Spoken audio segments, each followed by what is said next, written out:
evening, it's Wednesday, 26th of March, and here's what's making news around the world on World News Tonight. Trade policy. Trump signals flexibility on auto tariffs but escalates sanctions against Venezuela. Legal battle. Bolsonaro appears in court to face allegations of coup plotting after controversial election defeat. Wildlife conservation. Spain's wild horses help prevent fires but face survival threat.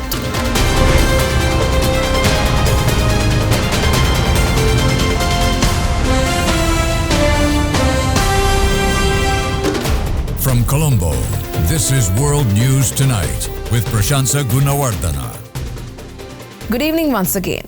President Trump expresses openness to adjusting auto tariffs but tightens sanctions on Venezuela, imposing secondary tariffs. The move aims to increase economic pressure on Nicolas Maduro's government amid ongoing political tensions and U.S. efforts to support opposition forces. Donald Trump could be more flexible than expected over new tariffs on automobiles and other goods. Speaking at a cabinet meeting Monday, the US president said his threatened levies would be imposed in the coming days. And we'll be announcing cars very shortly, and we already announced steel, as you know, and aluminum. We'll be announcing pharmaceuticals at some point in the not too distant, because we have to have pharmaceuticals. We don't make pharmaceuticals anymore in our country. But he said a lot of countries could get breaks without giving any more details. Earlier reports of the possible partial reprieve were hailed by Wall Street, sending US stocks sharply higher. But a White House official warned against expecting too much, saying Trump was still determined to impose strong reciprocal tariffs. The new president has regularly claimed that his trade policy will raise revenue and create jobs. On Monday, he announced a $21 billion investment in the US by South Korean giant Hyundai. Hyundai will be producing steel in America and making its cars in America, and as a result, they'll not have to pay any tariffs. You know, there are no tariffs if you make your product in America. The same day also saw Trump open a new front in his trade offensive. He said any country buying oil or gas from Venezuela would face a 25% tariff on exports to the US. Trump said the country was guilty of sending tens of thousands of very violent people to America. Venezuela's government said it firmly and categorically rejected what it called the new aggression. The latest move sent oil prices higher in Monday trade, with US benchmark crude gaining around 1%. A mistaken group chat inclusion of a journalist exposed internal discussions on Yemen airstrikes, triggering outrage. Democrats now demand resignations from senior officials, citing security lapses and a lack of transparency in U.S. military operations in the Middle East. You know, again, this pattern of an amazing cavalier attitude towards classified information is reckless, sloppy, and silly. U.S. Senator Mark Warner and his fellow Democrats slammed President Donald Trump's National Intelligence Director Tulsi Gabbard and his CIA Director John Ratcliffe on Tuesday, after a journalist from The Atlantic was inadvertently included in a secret group chat where highly sensitive war plans were disclosed. Senator, I'll reiterate that there was no classified material that was shared. Gabbard and Ratcliffe, both of whom were in the chat, testified before the Senate Intelligence Committee that no classified material was shared on the Signal messaging app. But Democrats on the panel, including Senator Michael Bennet, voiced skepticism about that claim. This sloppiness, this incompetence, this disrespect for our intelligence agencies and the personnel who work for them is entirely unacceptable. It's an embarrassment. Senator, you need to do better. You need to do better. The Atlantic editor-in-chief, Jeffrey Goldberg, reported on Monday that Defense Secretary Pete Hegseth posted operational details in the group chat about pending strikes against Iran-backed Houthis in Yemen. That triggered outrage and disbelief among national security experts and prompted Democrats and even some of Trump's fellow Republicans, including Senate Majority Leader John Thune, to call for an investigation. Democratic Senator Ron Wyden called on Hegseth and Trump's national security advisor Michael Waltz to resign.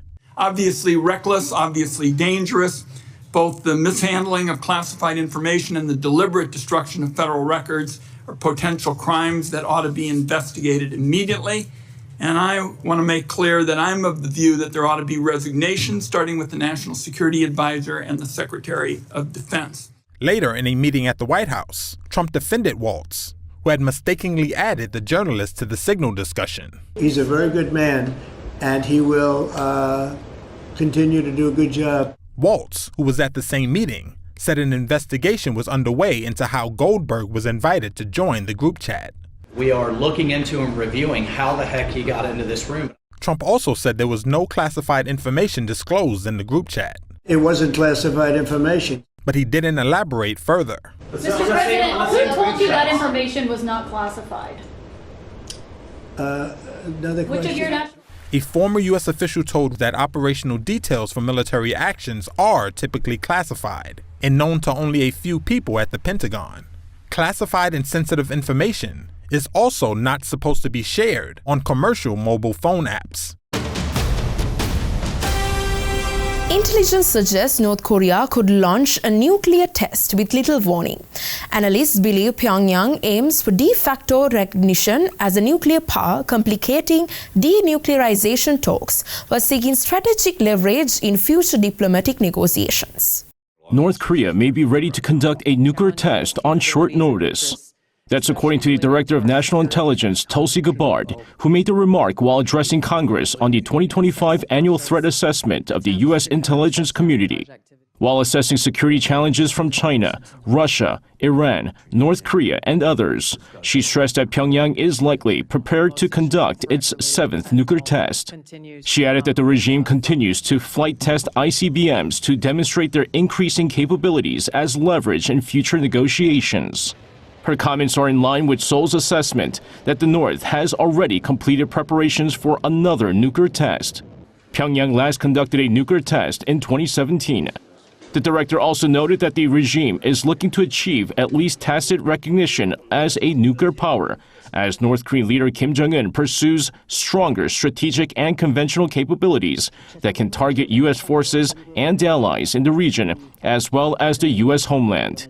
She added that through such weapons, North Korea is looking to bolster its leverage and stature. Gabbard said those goals are being supported by a strategic partnership with Russia, which gives the regime greater financial, military, and diplomatic assistance. She also said the deployment of North Korean troops to the Kursk region is providing the regime with authentic warfighting experience. Raging wildfires in South Korea have forced thousands to evacuate and reduced historic sites, including a 1,003-year-old Buddhist temple, to ashes. Authorities struggled to contain the blazes as strong winds and dry conditions worsened the devastation. Wildfires continued to spread across South Korea's southeastern region on Tuesday, tearing through local landmarks, including ancient Buddhist temples. Standing among the charred remains of one such temple, Buddhist follower Youngmin Suk described the situation as heartbreaking. It was a very urgent situation. At first, I didn't expect the temple to catch fire, and it took less than half an hour to catch fire from that mountain and become a sea of fire. Stoked by strong winds and dry weather, the blazes have killed at least 4 people. They have also threatened a World Heritage site and forced hundreds to flee their homes in several areas. The Ministry of Justice said it has begun transferring around 2,600 inmates from 4 prisons in Cheongsong County due to the wildfires. Authorities have designated the affected counties as special disaster zones. On Tuesday, South Korea's acting president, Han Duk-seo, vowed to deploy firefighting helicopters and ground personnel to battle the fires. Amid ongoing protests against government policies, a Turkish court sentenced 7 journalists to prison on charges of spreading disinformation. The crackdown intensifies concerns over press freedom as demonstrators vow to continue challenging President Erdogan's increasingly authoritarian rule. Despite an increasingly forceful response from authorities, thousands gathered in several cities in Turkey for a 7th day of protests, demanding the release of Istanbul Mayor Ekrem İmamoğlu, calling for justice and rights. Earlier, students across the country occupied campuses, declaring a boycott of classes. Many were afraid to show their faces. I think the protest should continue until justice is served. There's a loss of democracy. We will continue to take to the streets as long as we have to, until we win back democracy. Since the arrest of President Erdogan's key rival, over 1,400 people have been detained, according to the Interior Ministry. Some claim security forces have been arresting peaceful protesters in their homes. The students, which they are just using their rights to protest, to just talk with the government, to just talk with the people, to just supporting their democracy, every day, every morning they are taking from their home. President Erdogan has called the gatherings evil and accused the opposition of inciting violence. The largest opposition party, CHP, which named Imamoglu as their presidential candidate, has announced the protest will end on Tuesday without specifying what actions will follow. Let's take a short commercial break. More world news on the other side.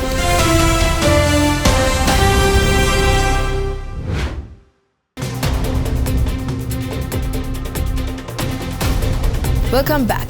Russia and Ukraine have reportedly reached an agreement to ensure safer navigation in the Black Sea. The US welcomes the move but warns that continued military tensions could jeopardize maritime security and global grain supply chains. Ukrainian President Volodymyr Zelensky described it as a step in the right direction. But after the White House announced that both Russia and Ukraine had agreed to a maritime ceasefire, residents of the city known as the Pearl of the Black Sea, Odessa, said they feared the agreement would prove unstable. The Russians never keep their word. All these deals will not be in Ukraine's favor. On Monday, a Russian missile strike injured 88 people, including 17 children, in Sumy in North Ukraine. In the capital, Kiev, many are convinced that attacks like these will continue despite the agreement, which also banned strikes on energy infrastructure. President Zelensky expressed hope that the Black Sea ceasefire would take effect immediately. As for the strikes on infrastructure, both countries agreed to pause attacks for 30 days starting on March 18th. For many, lasting peace remains a distant hope. Countries bordering the Democratic Republic of Congo are renewing diplomatic efforts to revive stalled peace talks. Armed conflict in the eastern region has intensified, displacing thousands as regional leaders push for negotiations between the Congolese government and rebel factions. There's been renewed fighting in eastern Congo as its neighbors try to revive the peace process. Southern and East Africa countries have made several diplomatic pushes, fearing the conflict could spiral into a larger regional war. Their leaders met on Monday to push a plan aimed at securing a ceasefire between Rwandan-backed M23 rebels and the Democratic Republic of Congo. The situation in eastern DRC is not getting better, it is getting worse. But on the same day, M23 rebels went back on a pledge to withdraw from the strategic town of Walikale and accused the Congolese government of failing to halt its own offensive operations there. On Tuesday, residents say rebels and pro-government militia fighters were battling in North Kivu and South Kivu provinces.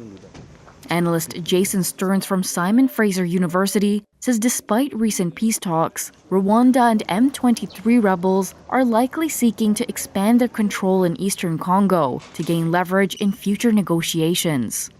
Rwanda denies supporting M23, but also says its forces are acting in self-defense against Congo's army. Following intensified Israeli airstrikes in Gaza, the United Nations announced plans to reduce its presence in the region due to security risks. Civilian casualties continue to rise as ceasefire negotiations between Israel and Hamas remain deadlocked. Gaza's health authorities said on Monday that at least 730 people have been killed in the Gaza Strip since the Israeli military resumed airstrikes across the enclave last week, ending a 2-month truce. Israeli troops have been attacking the northern Gaza border town of Beit Hanun and the southern city of Rafah, and also have destroyed over 100 pickup trucks belonging to Hamas. The health ministry of Gaza said that Palestinian death toll in the enclave has passed 50,000 from the 17-month war. Wall Street Journal reported that Israel's military seems to expand its ground operations across the Gaza Strip to occupy its security zone in Gaza. Meanwhile, the United Nations announced on Monday that it is reducing its international staff numbers in Gaza due to the risks to its staff. The spokesman said about 30% of the international staff in Gaza were being withdrawn. The strikes hitting a UN compound in Deir al-Balah on March 19th were caused by an Israeli tank shell. Israel denied that it was responsible for the strike. Meanwhile, the air raid alarm was sounded in Tel Aviv on Monday as a missile was launched at Israel by Yemen's Houthis rebels. Former Brazilian President Jair Bolsonaro appears in court of allegations of plotting a coup after his election defeat.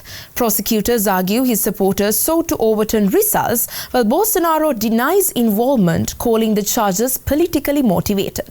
Brazil's Supreme Court concluded the first day of proceedings on Tuesday to determine whether former President Jair Bolsonaro and several associates will stand trial on charges including attempting to stage a coup.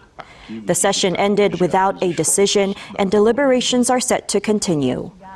Bolsonaro has been accused of orchestrating a plan to remain in power after his defeat in the 2022 election. Allegations against the former leader include plotting to poison his successor, President Luiz Inácio Lula da Silva, and assassinate a Supreme Court justice.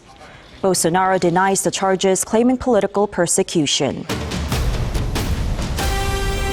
Samsung Electronics mourns the sudden death of the co-CEO, Han Jong-hee, who passed away from a heart attack. His leadership played a key role in the company's expansion into AI and semiconductor technology, leaving uncertainty about future leadership. Samsung Electronics said Tuesday that co-chief executive Han Jong-hee has died of a heart attack at the age of 63. He joined the South Korean giant nearly 40 years ago and built his career in the firm's television unit. One analyst said he was a key figure in making the firm a global player in TVs. Now his passing leaves newly appointed co-CEO Jun Young-hyun in charge. He was only appointed to the role last week at Samsung's annual shareholder meeting. In a stock market filing, the firm said Jun would be the sole chief for now. But the company has traditionally had co-CEOs, dividing oversight of its consumer products and chips divisions. Now Han's death comes at an awkward moment, with Samsung trying to navigate global trade tensions sparked by US tariffs. At last week's shareholder meeting, he told investors that 2025 would be a difficult year. Han said Samsung would respond flexibly to US tariffs using its sprawling global supply chain and manufacturing operations. Investors grilled him on the firm's failure to make the most of the AI boom, where it has lagged local rival SK Hynix in supplying high-end chips. Samsung shares fell around 1% in Tuesday trade following the news of Han's death. Let's take a short commercial break. More world news on the other side.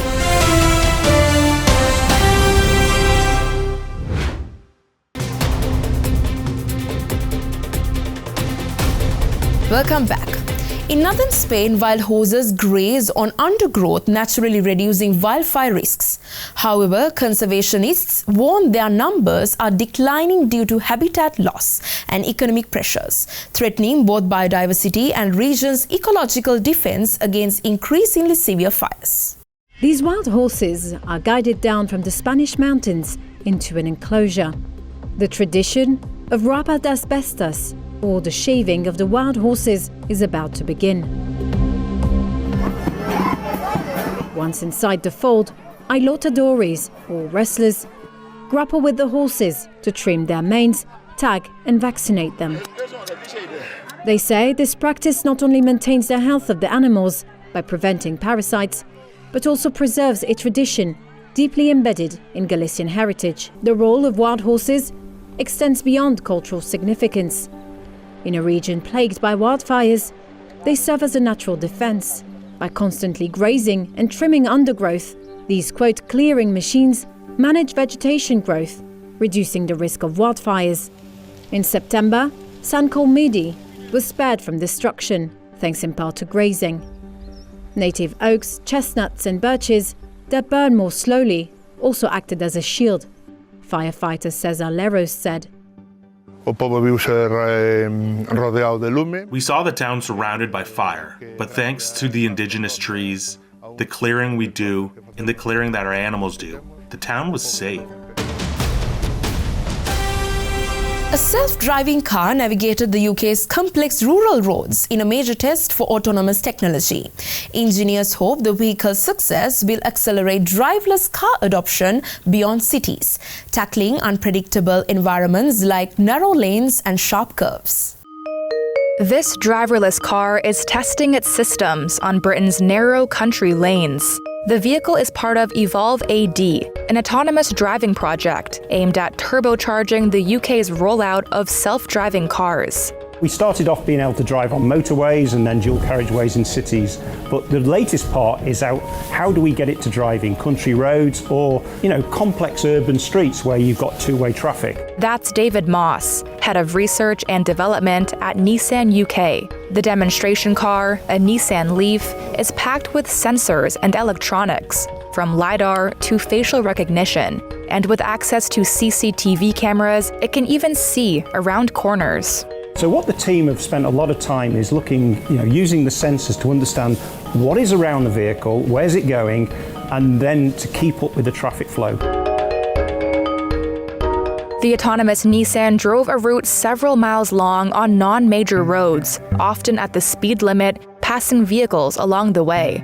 Inside are two Nissan engineers, Brendan Thomas Nugent O'Hare in the back, monitoring progress, and Tom Watts up front, ready to take over should he need to. There's 15 cameras on the car, there's 4 long-range LiDARs and 2 wide-angle LiDARs on the side of the car.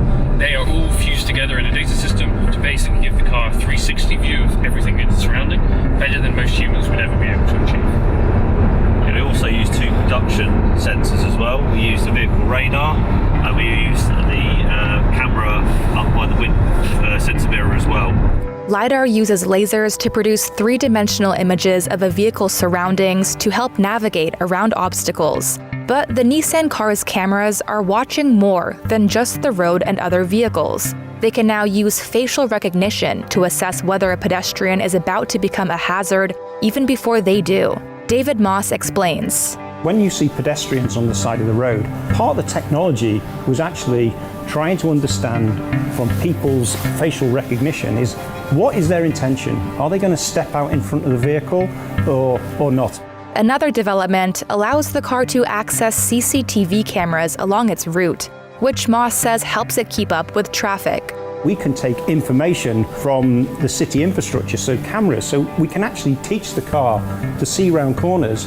And rather than go round a bend and be stuck in traffic behind a parked lorry, actually our vehicle is able to change lane before it gets to that situation and really keep that smooth flow. Automakers and autonomous vehicle software companies have had success developing basic driver assistance functions.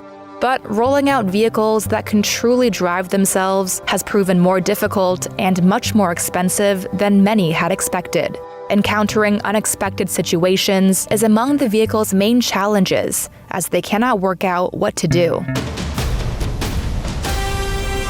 5 lions rescued from war-ravaged Ukraine have reached a sanctuary in the UK. After months in unstable conditions, they now have a safe permanent home, highlighting ongoing efforts to protect wildlife affected by global conflicts. Finally, in the UK, 5 neglected lions rescued from war-torn Ukraine have found a new home at the Big Cat Sanctuary in Smarton, Kent. The group includes a male African lion named Rory and lionesses Imani, Lyra, Vanda, and Yuna. Their rescue journey was facilitated by the Wild Animals Rescue Center in Ukraine. After being temporarily cared for in Belgium, the lions arrived at the Lion Rescue Center, a sanctuary established through a fundraising campaign and officially opened on Tuesday. Well, that's a wrap from all of us here at World News Tonight. Stay tuned as Anuradha Wickramasinghe will be shortly joining you with a nightly business report. I'm Prashansa Gunawardana, and we are leaving you with scenes from London's Big Egg Hunt, where vibrant sculptures bring the city to life. Thank you for watching and have a great night.